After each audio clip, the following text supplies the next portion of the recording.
Hello, Kevin. Hi. You've been on Grey's Anatomy since season 5 now. So, Season 5, yeah. what do you like the most about your character? I think Owen Hunt is a very interesting man. You know, he started in the show, season 5, very haunted and damaged by the war that he was in. And we've seen him over the last 8 years. You know, he struggled through his relationship with Christina. He became the chief of the hospital. He managed to overcome post-traumatic stress disorder. He's been through a lot. And now he's finally seems to be in a relationship with Amelia, who I think it's a very different relationship he's in with her. And I think it's, in a way, it's a little more equal than Christina's relationship. Christina was very much in control and kind of, you know, dictated the terms of that relationship. So I'm hoping for Owen that it's going to be a little more balanced for him. But it's always about trust issues. I have the sensation. I mean, Owen has trust issues with Amelia as well. So Yeah, do you think he they does. can sort of go over that? I hope he can, yeah. I think he struggles with that. You know, he's been through a lot with Christina and she left him essentially. So I think he's kind of reluctant to fully step in again into a big relationship. But we'll see. We'll see. Hopefully he'll wake up before she gets tired of it. You know? Never. There's never has been a happy ending on Grey's Anatomy. So, you know, do you think now that Owen's happy, he will, a big trauma will just... Probably. No. I mean, it's complicated. You know, it's a thing about life, is it? You know, you never know what's going to happen next in anyone's life. So I hope he's happy for... At least I hope for him that he'll have a kid at some point. Because that's been the thing he's always wanted. You know, and he's always been kind of denied that. And he wants to be a father, you know. So I'm hope for him that he gets that chance. Maybe next season then. You never know. Possibly. I haven't seen the script, so... No. Yeah, I hope so. Do you know if, you know, we mentioned a lot of Owen's sister this season? Yes. So do you know if she will appear? We don't know if she's dead or not. So she might, you know, it'd be kind of cool if she showed up at some point. You know, walked out of the desert into Seattle Grace, you know, into, what's our hospital now called? Grace Sloan. Grace Sloan, yeah. Seattle Grace. That was like 5 seasons ago. Yeah. You never know. It could happen. It'd be pretty monumental if she walked through the door one day. Yeah. Do you wish you had more scenes with one character in particular? I rarely get to do scenes with Chandra Wilson, with Bailey. I don't know why, but we always seem to be in different scenes.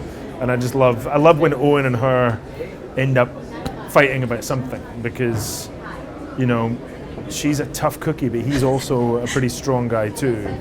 And every time they have scenes together, it's always fun. It's always fun for me. Talking about fightings, the feud between Riggs and Owen, do you have an idea where it goes?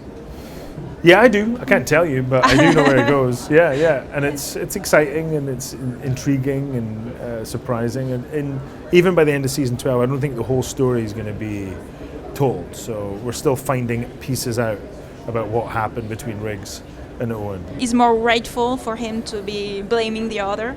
I suppose everybody has to take their own perspective, and I think Owen is 100% convinced, whether he's right or wrong, that his perspective on what happened is true. We shall see if that's true. You know, we don't know. So Shonda's always very good at surprising us, you know. So, people usually say that playing a magical drama is really tough because of the vocabulary. Yeah. Are you not getting used to it, or? I'm getting used to it now, actually, because I think the longer you do it, the more you actually know what these words mean, what they apply to, what parts of the anatomy they are, what kind of instrument you're talking about. So the more you can put an image to the word, it makes it easier. But it's still not easy. Yeah, it's still hard. I have a question about Rome. It was such a big hit at the time. So what memories do you keep from Rome? I was actually in Rome about 3 or 4 weeks ago, and it was amazing to be back. I saw some of the crew from there. The whole experience working at Cinecittà Studios was amazing. You know, it's such a historical studio. The set was the biggest set.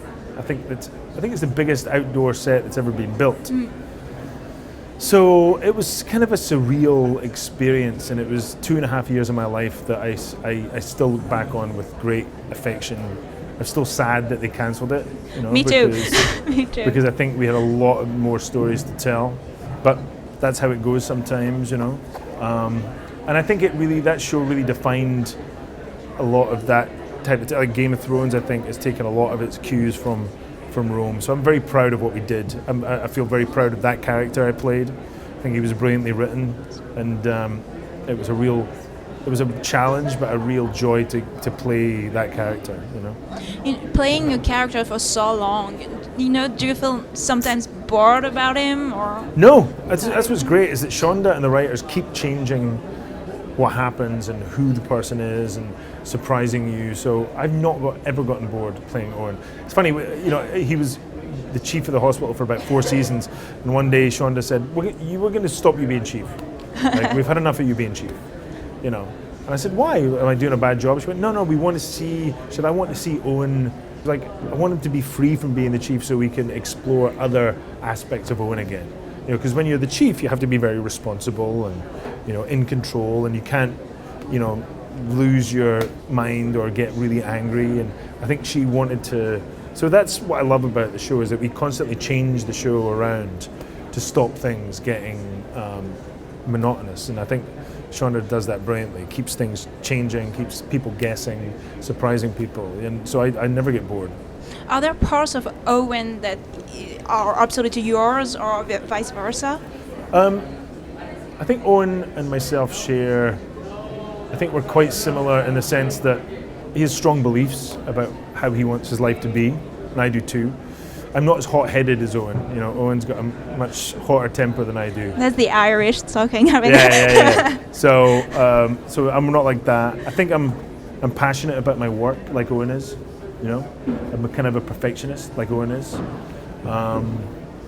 And I'm a romantic like Owen is. Owen's quite a romantic man, even though he's quite haunted and he's quite complicated. I think he believes in romance. He craves romance in his life, and I'm kind of a romantic too.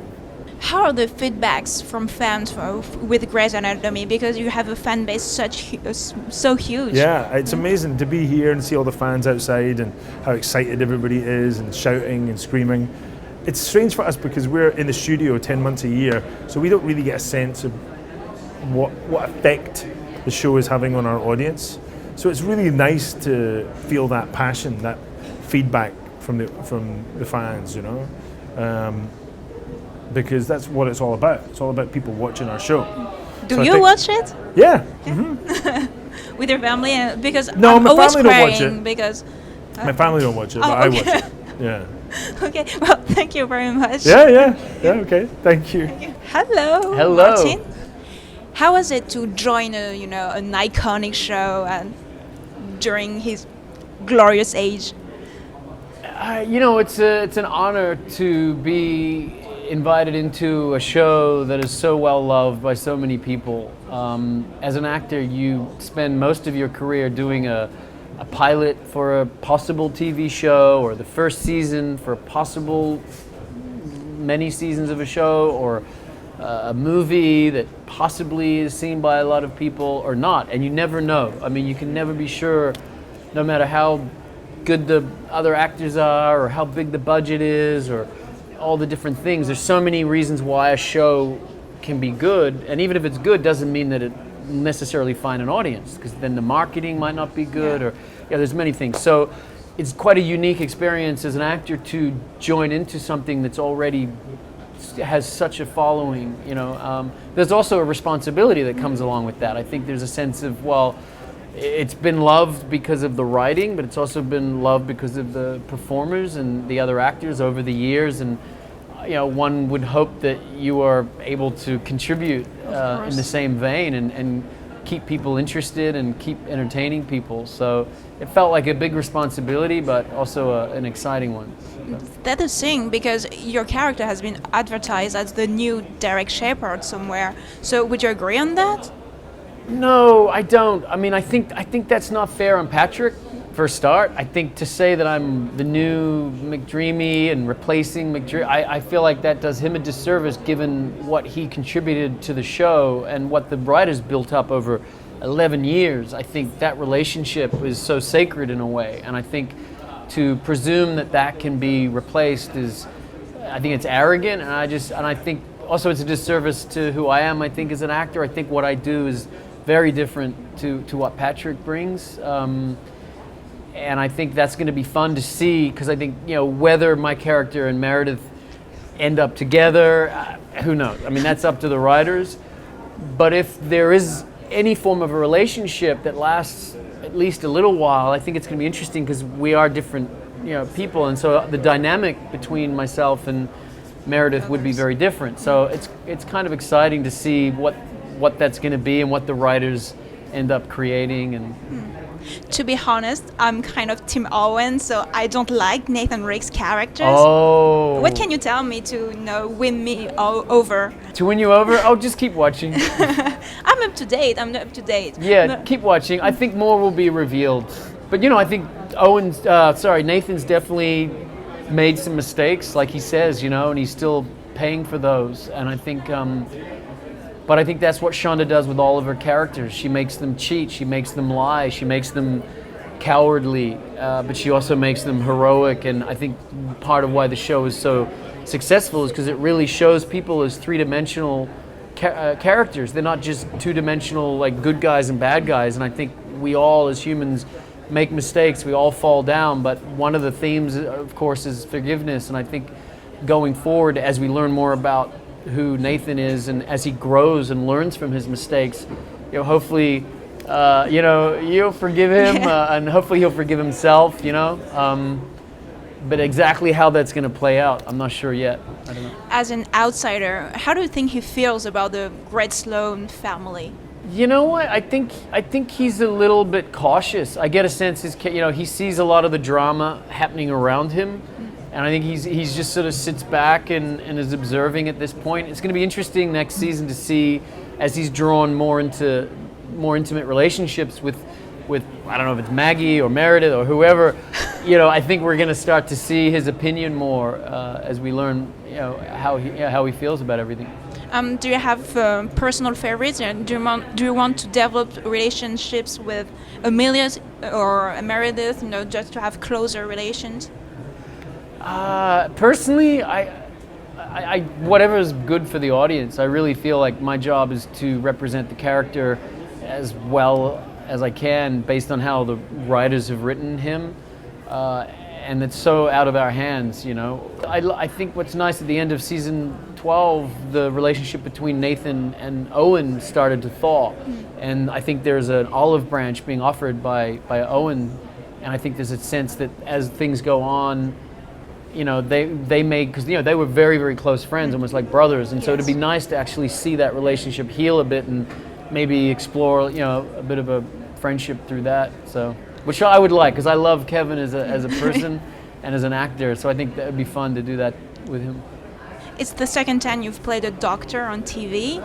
Do you feel drawn to medical dramas or something? No, I don't. I actually would. I mean, it's fun. I really enjoy it. I played a part in a movie a couple of years ago where I played a lawyer, a courtroom lawyer, a prosecutor, and I actually thought to myself that would be fun to do. Yeah, there's just because of the intellectual, and the theater, you know, the way you sort of theatrically present it to the jury, and I enjoy that aspect of it. But the doctor, for now, I'm pretty happy perfecting that. Well, thank you very much, and good luck with the show. Thank you, appreciate it. Oh oui, j'habitais à Paris pour 2 années avec ma copine à Montmartre. Ah, Montmartre. Oui. Ah, c'est sympa. Et vous êtes à Paris? Oui, on est de Paris. Oui. Ouais. C'est bon. Oui. C'est très génial. Cité, ville. Ville. Oui. Oui, j'adore. J'ai grandi à Paris. Ouais, c'est magnifique, formidable. You know, it feels like it's a relationship drama a lot of the time too. I think we sort of ebb and flow and dip and dive in between everything.